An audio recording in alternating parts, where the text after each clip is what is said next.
Assalamualaikum warahmatullahi wabarakatuh. Nah, halo teman-teman semuanya. Perkenalkan, nama saya Muhammad Iqbal Ifansyah. Biasanya teman-teman saya itu manggil saya dengan sebutan nama saya Iqbal.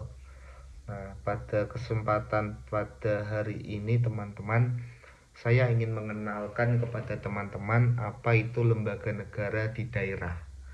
Nah, teman-teman, kalau kita bicara tentang suatu negara, biasanya yang muncul di kepala itu seperti presiden, DPR, atau Mahkamah Agung, atau yang lainnya yang biasanya kita dengar di media sosial atau televisi kita, teman-teman. Nah, padahal di daerah juga ada lembaga negara seperti yang berperannya itu sangat penting dalam menjalankan pemerintahan dan pelayanan di sektor publik, teman-teman. Nah, di video ini kita akan membahas beberapa hal. Yang pertama, kita akan membahas apa itu lembaga negara di daerah, siapa saja lembaganya, dan apa peran pentingnya bagi masyarakat. Lalu, lembaga negara di daerah itu, kalau biasanya saya menjelaskan kepada teman-teman lain itu, dia yang menjalankan fungsi pemerintahan di tingkat provinsi, kabupaten, dan kota berdasarkan prinsip otonomi di suatu daerahnya.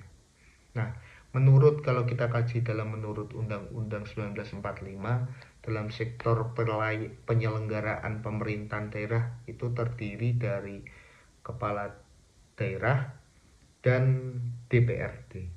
Nah, artinya pemerintahan daerah itu tidak dijalankan oleh satu pihak saja, teman-teman, tapi melalui kerjasama eksekutif daerah dan legislatif yang ada di daerahnya.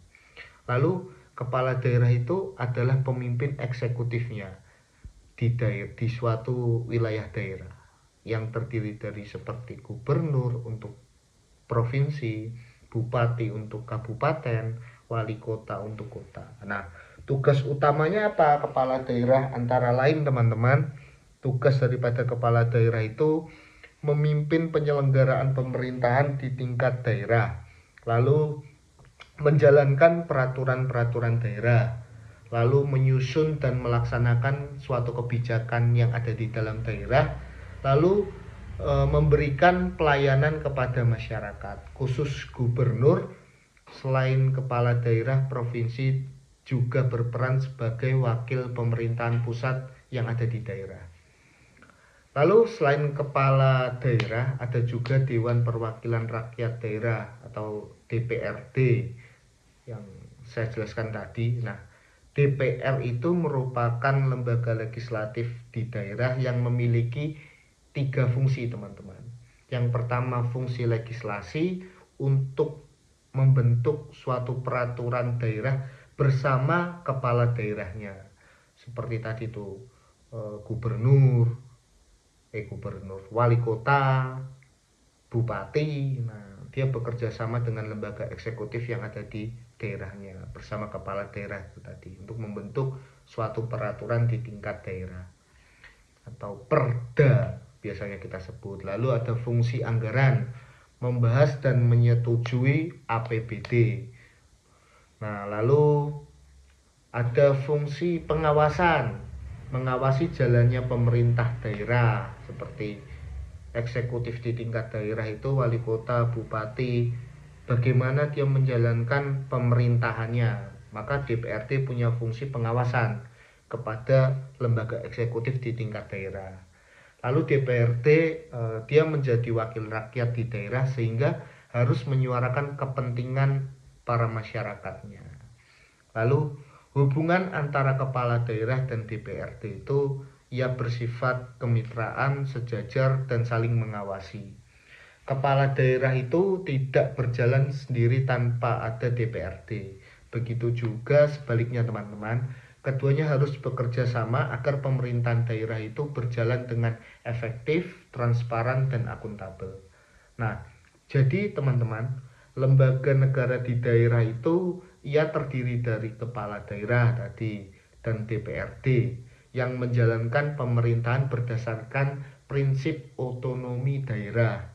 Lalu peran mereka itu sangat penting kalau kita kaji tadi teman-teman, karena merekalah yang paling dekat dengan masyarakat dan paling langsung merasakan dampak daripada kebijakan di dalam sektor publik teman-teman.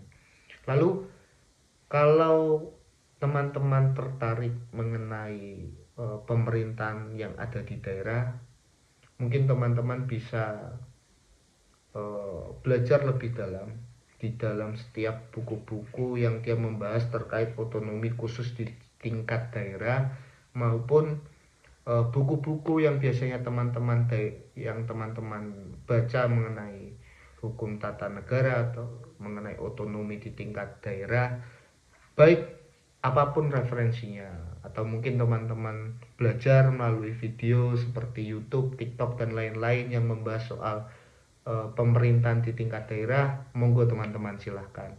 Yang penting kita tetap selalu belajar. Nah, mungkin cukup sekian teman-teman. Kalau mungkin ada salah kata maupun salah laku daripada saya ketika menjelaskan pemerintahan di tingkat daerah, mungkin teman-teman bisa komen di dalam kolom komentar. Mungkin itu saja teman-teman, sekian dari saya. Billahi taufik wal hidayah. Wassalamualaikum warahmatullahi wabarakatuh.